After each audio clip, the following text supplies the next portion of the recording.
Hey guys, good morning. তো আমি আজকে সকাল সকাল রেডি হতে বসে পড়েছি।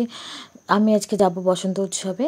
তো আমি আজকে বসন্ত উৎসবে কোথায় যাচ্ছি সেটা আমি তোমাদের নেক্সট ব্লগে বলবো। তো এখন আমি চটপট রেডি হয়ে নিই। তো এখানে আমি প্রাইমারের পর আগে স্কিন কেয়ারটা করে নিয়েছি, এখন প্রাইমারের পর ফাউন্ডেশন লাগাচ্ছি স্কিন জিনিয়াসে। এর আগে আমি এটা লাগিয়েছি, ডেলি বেসে আমি এটা ইউজ করি। ডেলি বেসের জন্য আমি নেক্সটে অন্য কোনো ফাউন্ডেশন ইউজ করব। তো এখন আমি লাগিয়ে নিচ্ছি ম্যাকের কম্প্যাক্টটা। তো আমি খুবই হালকা মেকআপ করে যাব, জানি এটা ধুয়ে যাবে গা, তবুও কারণ হচ্ছে এত গরমের মধ্যে এত ভারী মেকআপ ক্যারি করা খুব অসম্ভব ব্যাপার। তা আমি এখন আইব্রোটা করে নিচ্ছি। আইব্রোটা যদি টিপটপ করে করা হয় তাহলে ফেসটা অনেকটা এনহ্যান্স হয়। তারপর আমি এখানে ব্লাশ লাগিয়ে নিব।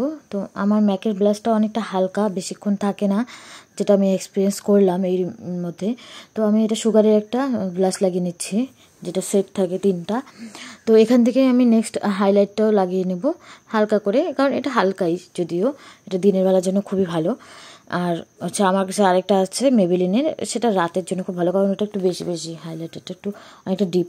আর এটা আমার শপের থেকে নেওয়া স্টাইগ্লোর লিপ লাইনার। তো আমি এটা এখন আমাকে দেখবো এটা রোজই ইউজ করতে, মানে প্রত্যেকটা মেকআপে ইউজ করতে দেখবো। আর এইটার আমি শেডটা খুঁজে পাচ্ছি না, যার জন্য আমি এটাকে মানে পুরো কেচে কুচে লাগাচ্ছি।